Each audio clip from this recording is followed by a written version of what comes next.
Message Channel. Have a good evening. Actually, a good night.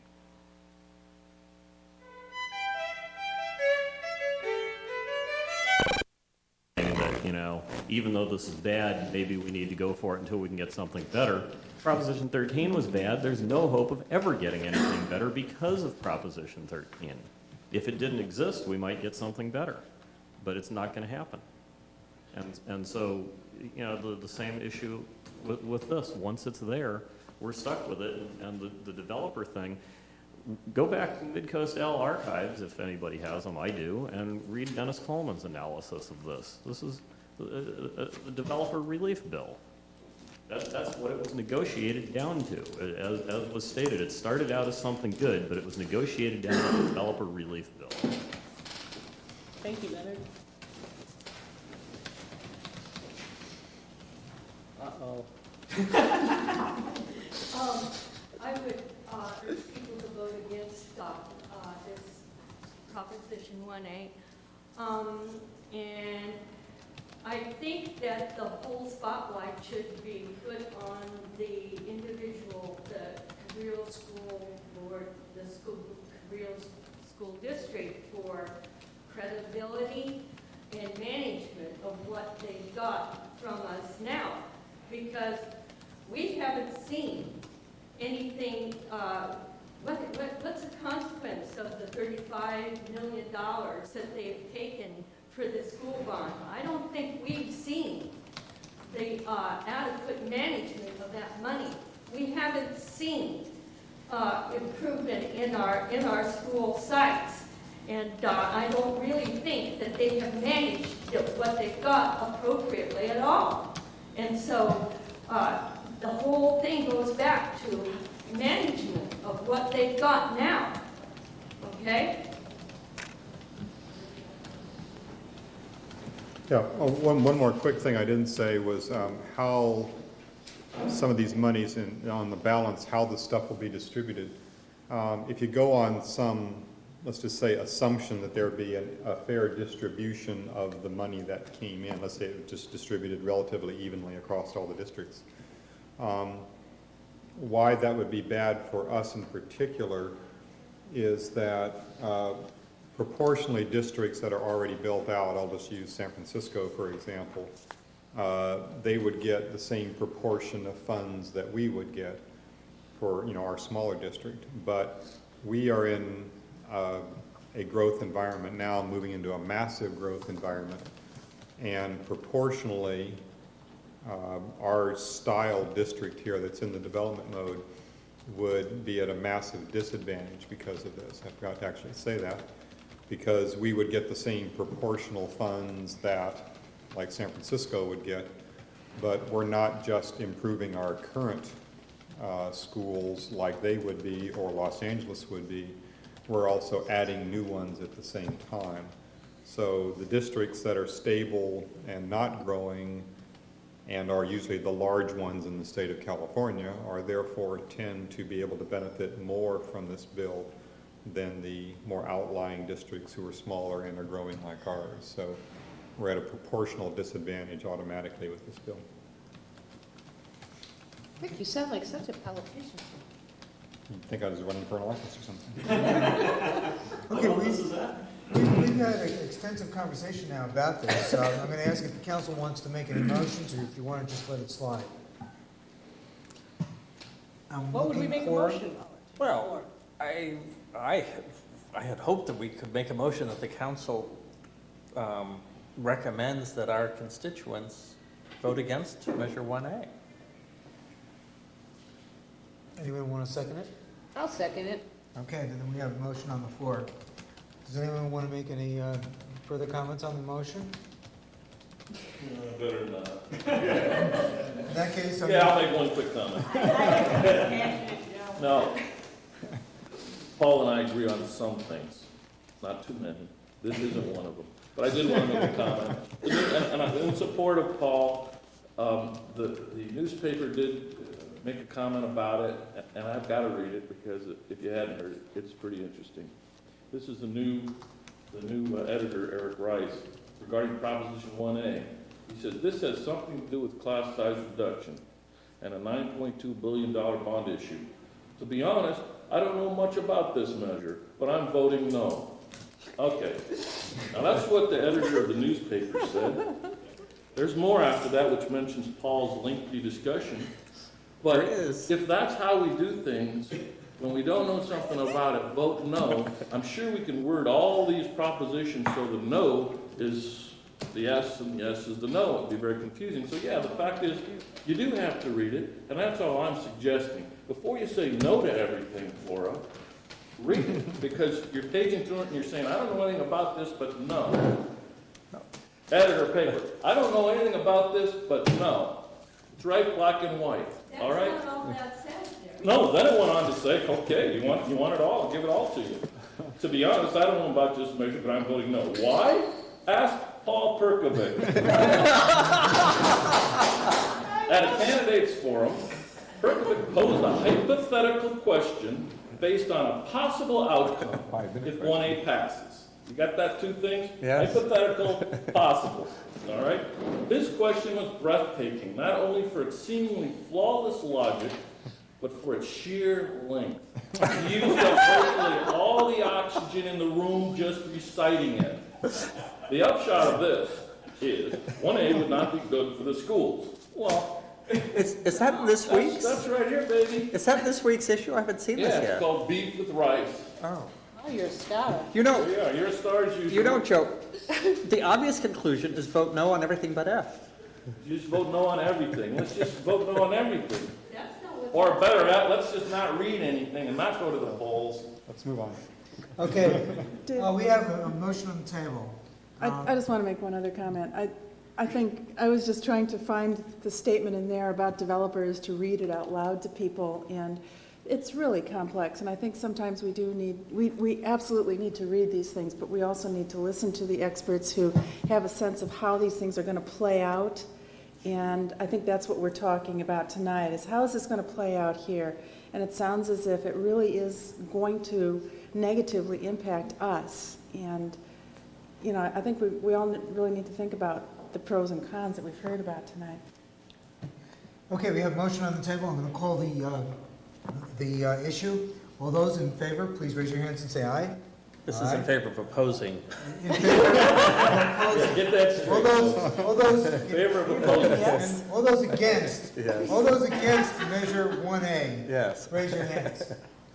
Against, Against 1A. against 1A. Wait a minute, what was Start that? all over In again. favor What of was the opposing motion? 1A. No, the motion was first if we were going to vote on it. No, the motion was that we recommend to our constituents that they vote against Proposition 1A. Right, so all those in favor of that motion to ask our constituents to vote against 1A, raise your hands and say yes. Yeah. Yes, Yes. Okay. Okay. yes, All vote those- no. They just said yes, remember that, folks. They just said yes, and that's all you gotta remember. On Tuesday, these people said yes. Okay, all those, Let's all make it unanimous. You're Yes. gonna say no. Everybody says, I don't know. I don't like to say no. All those- So yes, all those against the motion? whatever.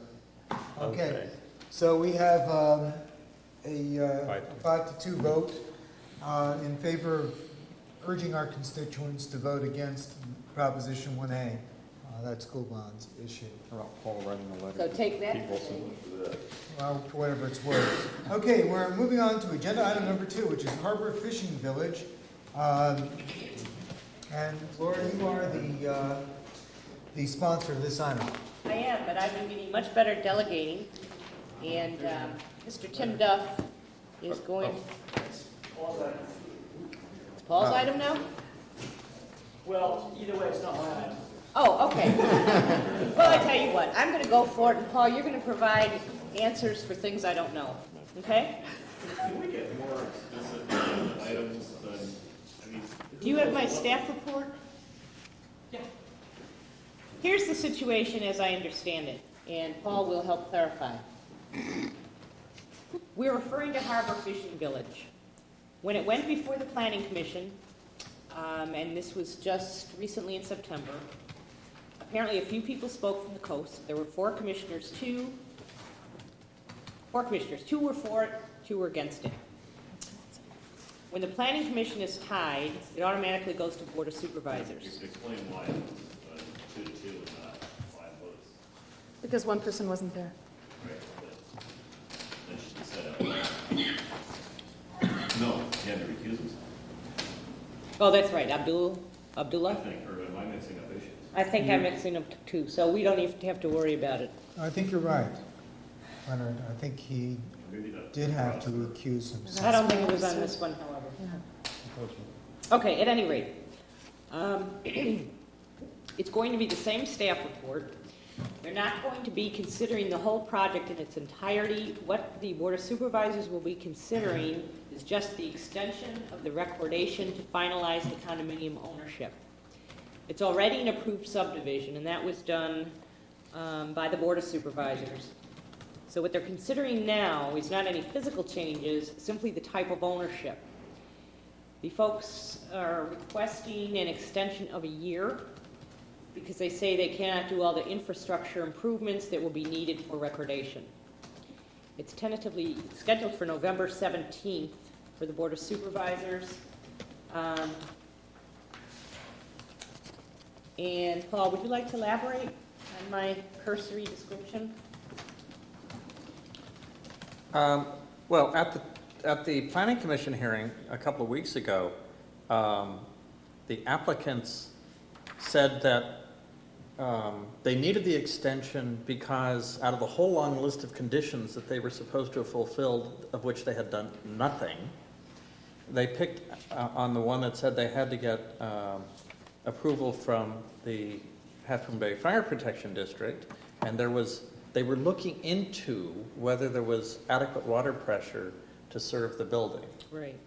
And one wonders why they waited until the end of the 2-year period in which this condition had to be fulfilled so that their vesting tentative map could be filed to come in and say, we're thinking about looking at whether there's enough water pressure to meet our needs. And it seemed like an excuse to just drag this thing on and on and on. The council originally opposed the conversion to condominiums because it could mean a loss of transient occupancy tax. This thing has been put forth as a benefit to the community because it brings tax revenue in. And then the applicants, after they get the project approved and then get a 10-year development agreement, come back and change the plan so that it cuts out the major benefit to the community, which is the tax revenue. And it's dirty dealing. It's typical. And I think we should do everything we can to object. Okay, it states that the applicant is requesting an extension to resolve the water pressure for fire suppression as part of the sale of this project to Pillar Point Project Developers, LLC. The applicant believes issues will be resolved within a few months and that the map will then be ready for recordation. So this has been carrying on for how long now? I mean, they had an Over 10 extension years. prior to this. Well, the original project started about 10 years ago. 1989. Okay. Before I moved to California. The good old days. I was in high school. Right. And your point is? Take back all those nice things I said about her. All right, well, does anybody, has this been explained enough? I mean, if you've all been dealing with this before, does anybody have any other questions that Paul can answer for you? Well, this is a draft recommendation from Planning and Zoning, Oh, I didn't see this. which, I mean, you guys discussed this last week when I was out of town, Yes, and we're making a recommendation. and you came up with this recommendation. So, I mean, That's correct. this is not my recommendation, although I think that one of the reasons the commission deadlocked on this is because members of the community went over to speak on this proposal. Larry DeYoung went over to speak, Don Johnson went over to speak, and I went over to speak. And I think we raised enough issues that the planning commission didn't see the need to just automatically give them a 1-year extension. If the extension is not given, they can come back and reapply for exactly the same thing. This does not take anything away from them. It just says, look, you've had 2 years to do what you said you were going to do, and you haven't done it.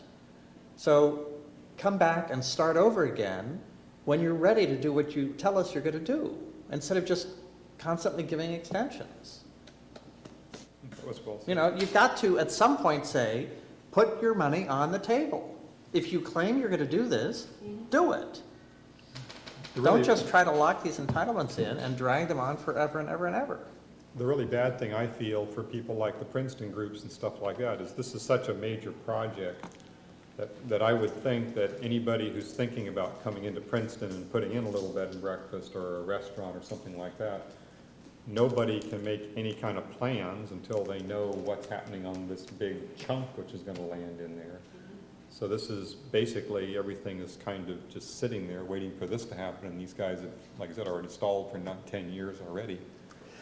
And if they're not going to do anything, then stop and let other people get on with their lives. You know, it's just going to. The other thing with these projects that get approved and just sit in limbo forever, if you read the Murata Surf Draft EIR, you find out that you don't just look at traffic the way it is now, you use as the baseline the way traffic would be if all the approved projects got built, which is impossible. And then you say, you add another 35 houses, it's still impossible, therefore things haven't gotten any worse. Therefore, approve another project. And, you know, the logic of that is just idiotic. If we've already approved too many projects so that traffic is already certain to be gridlocked when they're finally built, then it's crazy to say, well, a new project isn't going to change things because it's already going to be gridlocked. So let's go ahead and add another project. And that's exactly what the traffic study concludes. And it concludes it because you look at the traffic impact of this project, you look at the traffic impact of other approved projects, and you put that all into the baseline. And then you add 35 more homes to the baseline, and you say, oh, you know, it's just as bad after as it was before. And we don't actually know how bad it is with all these things built because they haven't been built yet. They're just hypothetical computations. Part of the problem is that the mathematical models being used for traffic flow only go up to F as far as Caltrans recognizes it. If Yeah, Caltrans was to recognize the remaining letters of the alphabet, and, you know, like gridlocked, it takes 1 hour to go a mile is L, and gridlocked, it takes 1 day to go a mile is M, and gridlocked, it takes 1 week to go a mile is N, or something like that, then we could say, you know, basically you're going to put us at L or M or N or Z, and, you know, this is, you know, there's got to be some additional mitigation. Like the developer has to decide that they will run commuter helicopters for free for the people who live on the mid-coast and commute to work, or something like that. But, you know, right now. Yeah. Yeah, if we're trying to move on with the agenda, I don't. But the point is, the point is that this project does not do anything for the mid-coast because it doesn't even bring in the TOT the way it's currently described. So it doesn't help us have the additional tax revenue we would need to become a little more capable of exercising land use control through incorporation. It doesn't even buy us that. This buys us nothing. So I'm dead set against it. I also want to point out that the large projects like this are being given extra extensions, whereas most normal applications do need to meet the specified deadlines. I think that it's playing favorites to allow some developments to extend and others not. Well, I think, in terms of what we put together here, spells it out. When the original project was approved on appeal by the Coastal Commission, the basis for their approval was the project's consistency with the Coastal Act policy, placing a priority on commercial visitor-serving development. Allowing owner-occupied uses of the hotel units diminishes the project's compliance with the Coastal Act, and as revised by the county, would likely not be approved by the current commission. And in fact, the proposed condominium ownership of the hotel units is not consistent with the existing coastal development permit issued by the commission for the project. Thus, the vesting tentative map approving ownership of the hotel units is not consistent with the CDP for the project. Recordation of the map cannot occur until it complies with the CDP, which will require an amendment that will have to be approved by the commission. You know, once again, we're into this area of why do we have an LCP? Why do we have a coastal commission? I mean, basically it's trying to get around all of these things. So, why don't we toss this out? I have to point out, what comes to my mind, we had Mr. Delgado here from the fire department who told us there was not an issue around fire suppression. So how does this become the main topic for their concern? There's something I'm missing. They actually have some correspondence, and I went down and looked through the file the other day. But it ends up pointing at CCWD, because the fire department doesn't control the water supply. CCWD has to determine if there's enough water. Well, if I lived in Princeton, I'd be a little concerned reading this. Well, but there may be enough water to fight a fire in an existing structure in Princeton Oh, you're saying that by there wouldn't additional- be for, this is a very large project.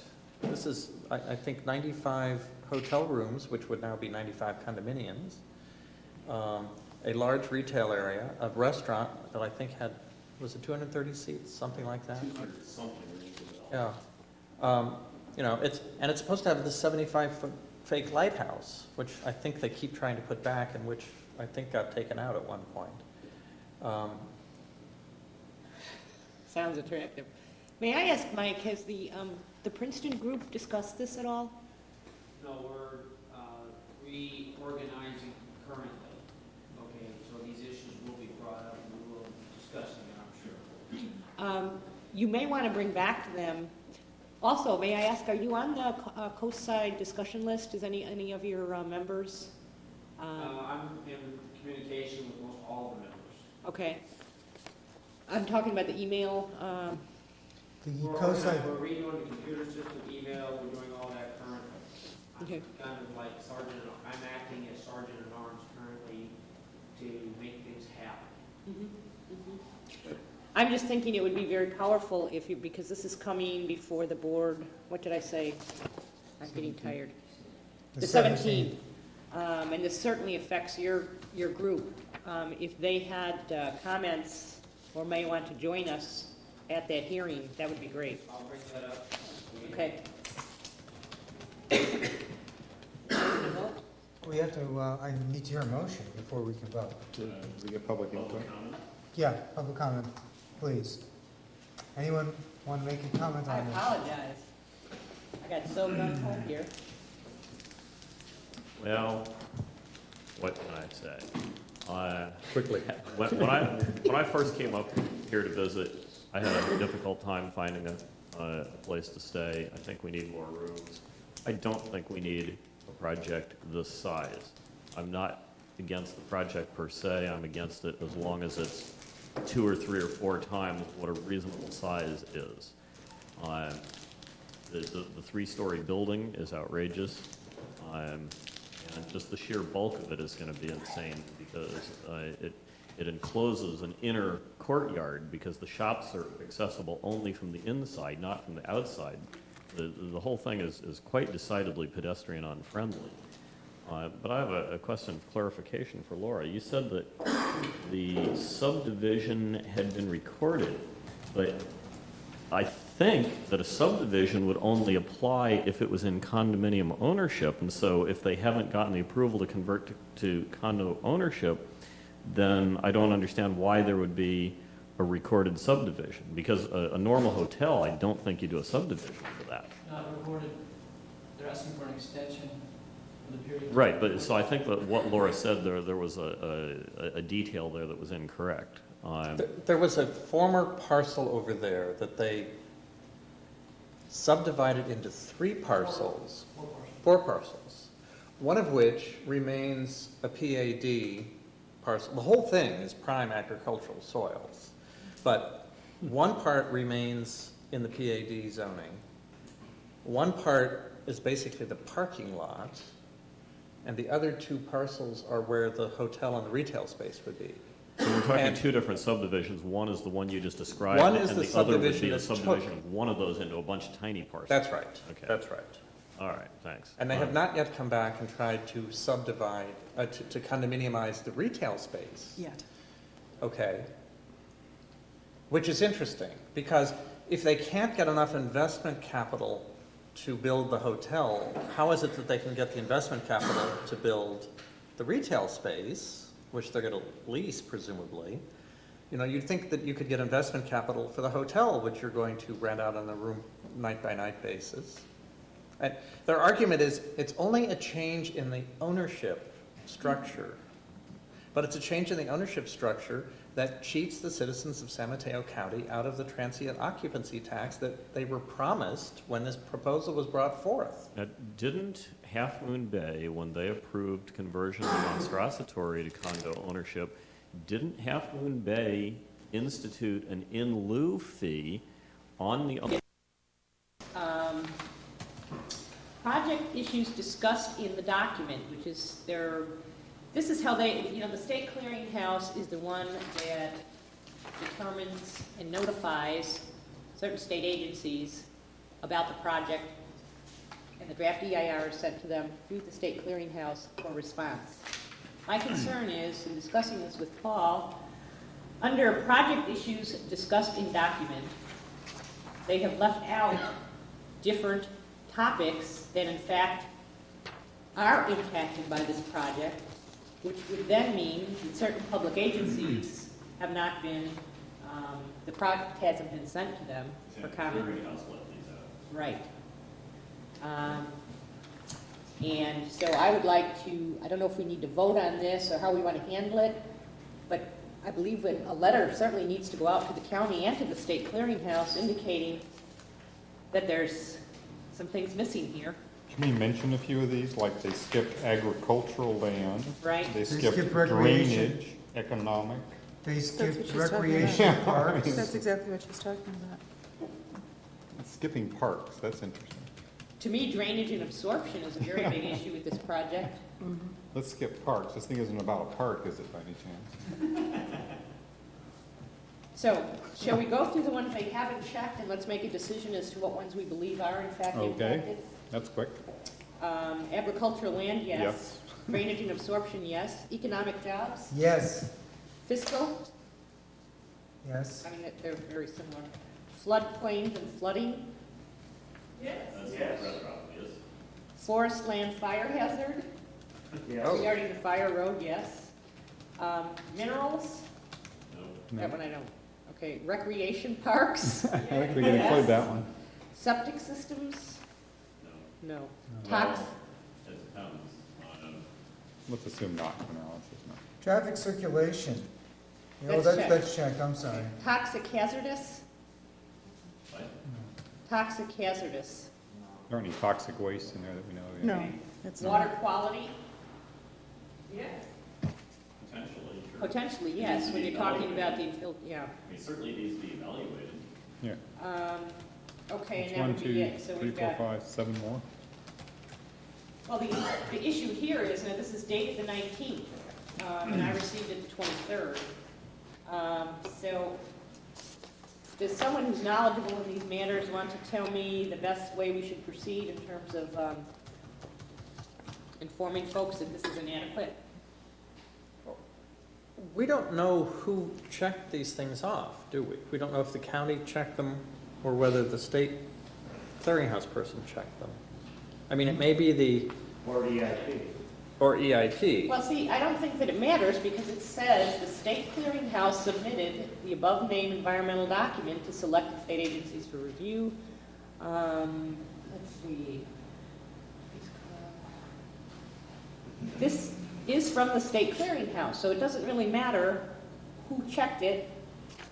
It's indicated that it's from them. Do you understand what I'm saying? Yeah, but there's one other section of this thing that also needs to be updated or checked off where there are no check marks now, which is projects sent to the following state agencies. There is in fact a Burnham plan, and historic preservation that's all. ain't checked off. So that needs to be put on that list. How about coastal conservancy? I No. don't think so, because the No. coastal commission is down there. Who's the agency that the LCP requires the county to solicit them Coastal to file? Conservancy. Transportation planning, which is down toward the bottom right under Caltrans, Mm-hmm. that hasn't been checked off. And there's food and agriculture down there. This is agricultural land, isn't it?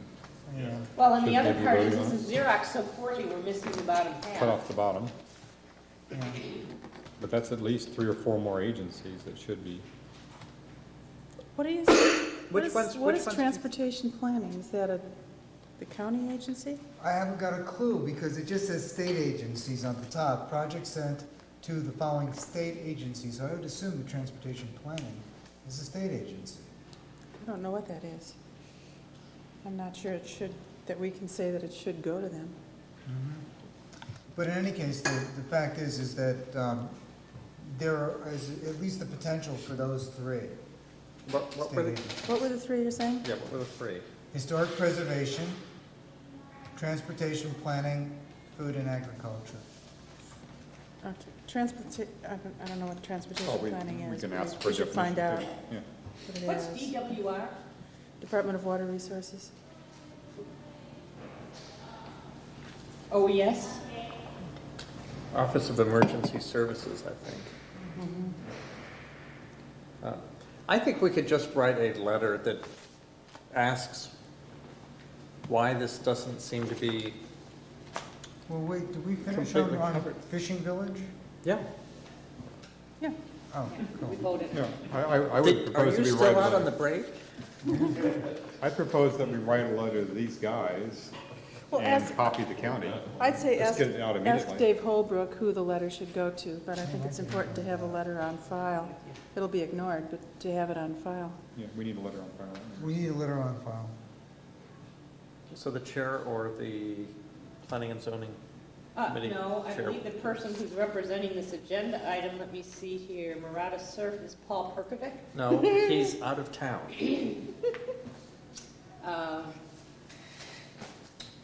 I'll tell you what, I'll draft a letter and I'll send it to you, Paul, and to you, Laura, and you can make comments, and I will incorporate your comments back into the letter if there's a motion to send a letter and the council approves it. Okay, and I would suggest that this letter not only go to Dave Holbrook in the county, but this letter needs to go to the state clearinghouse requesting We have to get like that these public- other state public agencies opinion need on to be this stuff. notified and that the document's inadequate. We need a copy that's not cut off at the bottom. And what project issues are missing.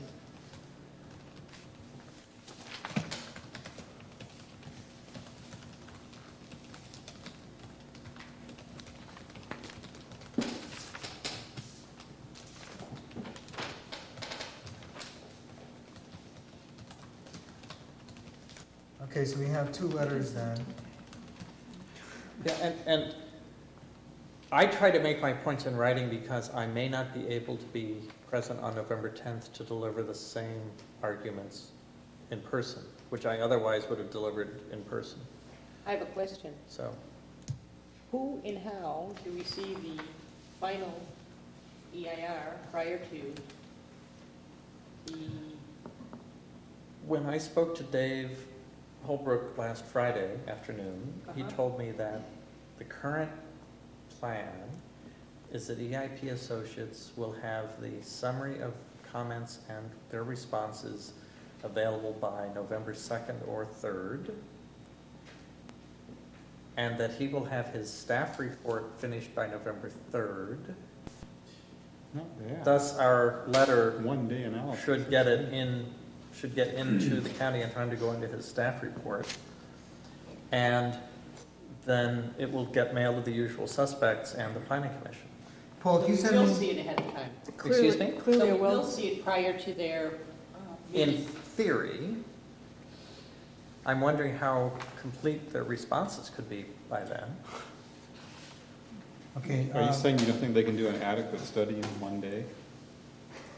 I don't, I know. EIP has had 2 weeks to work on Yeah, it. but The question is staff whether is gonna work Holbrook on will have a one chance day. in That's what one I said. day to look at the responses. Well, the responses are going to say, Can be summarized into 2 lines.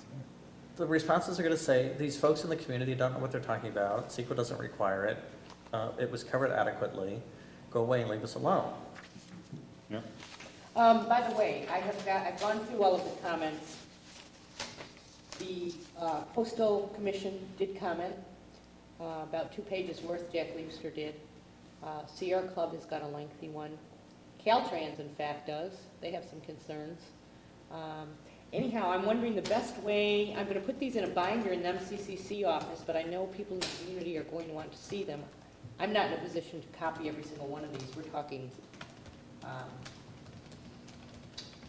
lot of documents. But it's in the office. But it will be in the next day or two. I just got through them all yesterday. The council still have Saturday morning office hours? The council hasn't had any office hours for a few weeks because people have been busy with me, so I haven't been there. I don't know if Paul's been around. Can I ask a Traveling. quick, But- what is the scope of what we're doing on this? Right now, we're trying to vote on Object. 2 letters. I'm sending 2 Is letters. that the total scope of the subject plan? Or we- On this, yeah. We could do other things. I mean, basically, tonight is our last meeting before November 10th. Right. If we're going to take a formal council position and We have have. someone carry it in to the planning commission, in addition to the half-inch thick document that we submitted on the 15th, Oh, you're not kidding. This is the. yeah, Yeah, that's it. So, here's what I'd like to do then. I'd like to hear a motion on transmitting these letters with the change in the incendiary finally paragraph made as stated. But I'd like somebody to make the recommendation and I'd like a second and then we can vote on it. So, As a chair of P&Z and providing our recommendation, I would like to suggest that we send letter inadequacy of Marata draft CIR and general plan amendment rezoning.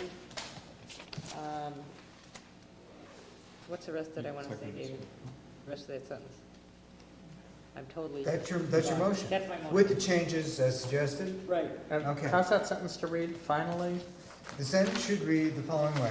It should read, finally, there does not appear to be a need for 12,000 to 30,000 square foot residential parcels in the mid-coast, period, and then capital T for there, and it goes on as it did.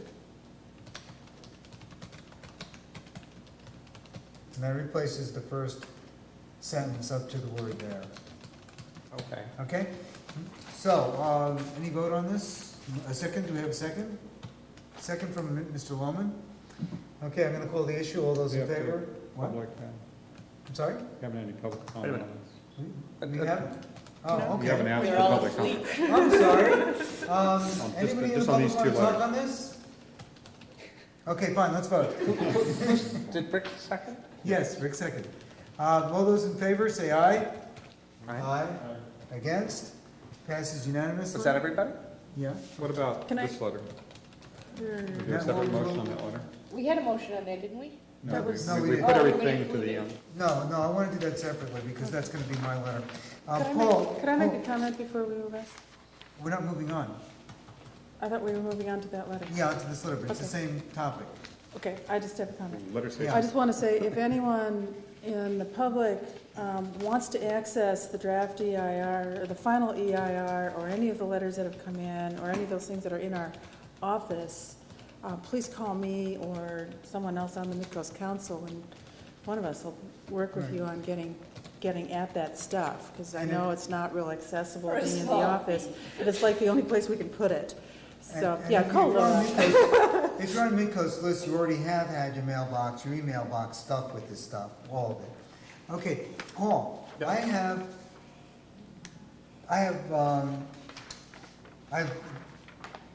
this one in my email already.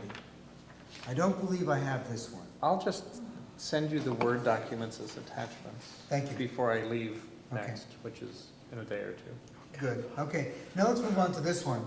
On this one, I will write a letter, this is what I'm proposing, I will write a letter to the Governor's Office of Planning Research, State of California, the State Clearinghouse, and also to Mr. Holbrook. You know, why not copy it to the Coastal Commission also?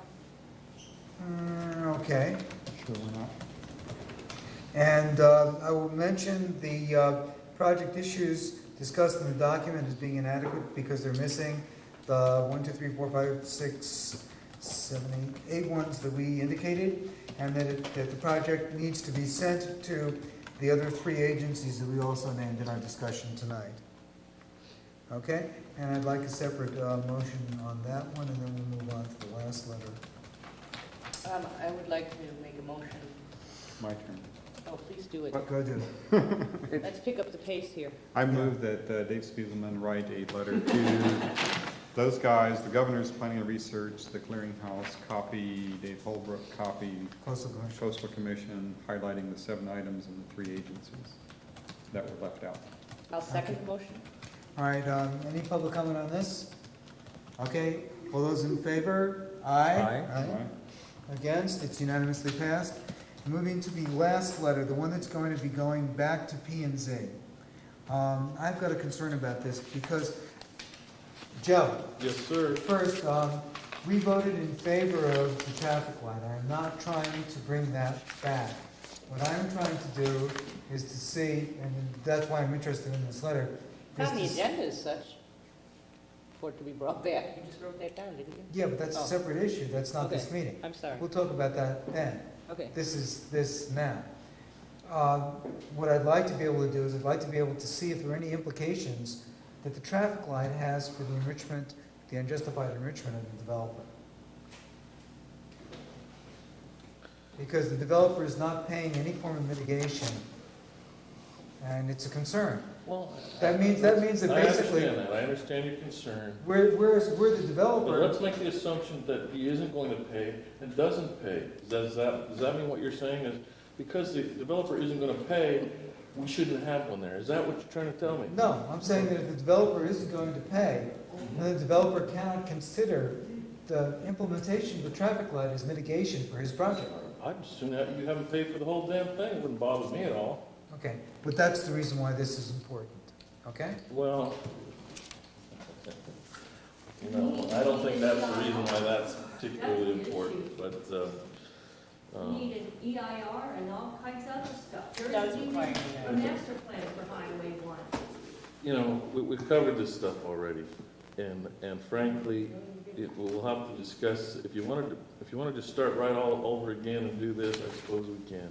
No, this is If not you want starting, to, if you want to throw a little smoke in front of it and say it's not, now it's going to be an environmental issue to see about whether this light is environmentally sound or not, I think it's a crock, and I promise you that you'll get as many calls as I can dig up, and I know I can dig up at least 1,100 of them to shoot you down on this one, okay? Joe, I voted in favor of the traffic I light. know you did. Nothing has happened to change my mind on You also that. voted in favor of an EIR, as did everybody. That's correct. I also voted in favor of an EIR. I understand. Okay, so I'm not changing anything, except I'd like to see the developer. Maybe they could paint the light a particular color that would be satisfactory for you or something. Okay, all right, now the reason I wanted to come back to this is that even though it is on the P and Z agenda, this will not be going in from the council unless we vote to have something done about that now.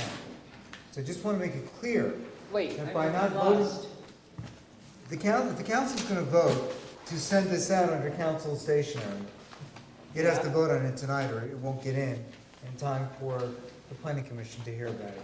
Oh, You got it? That's it? well, if P and Z meet, no, wait, if P and Z meets Monday, The P and Z can send it out, but the council can't. Well, let's just have it go from P and Z. That's fine with me. let's just what? Let's just have planning and zoning worry about it on Monday, Okay, because I won't be there and I won't have to write it. okay, Okay, I've had it. all right, we're now finished with agenda item number 3. Wait a minute. We're done. No, I don't think so, because Paul brought something up that's real important. I didn't I didn't hear the Midcoast Council take the position this is the only meeting that you guys have before this November 10 meeting, Yeah. so I was waiting for that. Our What we position on the approved- project? Our position on the project's been voted about a half a dozen times as being we're against it. What was it Paul was talking about? that we oppose the general plan amendment and request that the application be denied without See, prejudice. that's what- But that's And that they in the letter we already voted on. Yeah. It's been done, okay? That's already been done.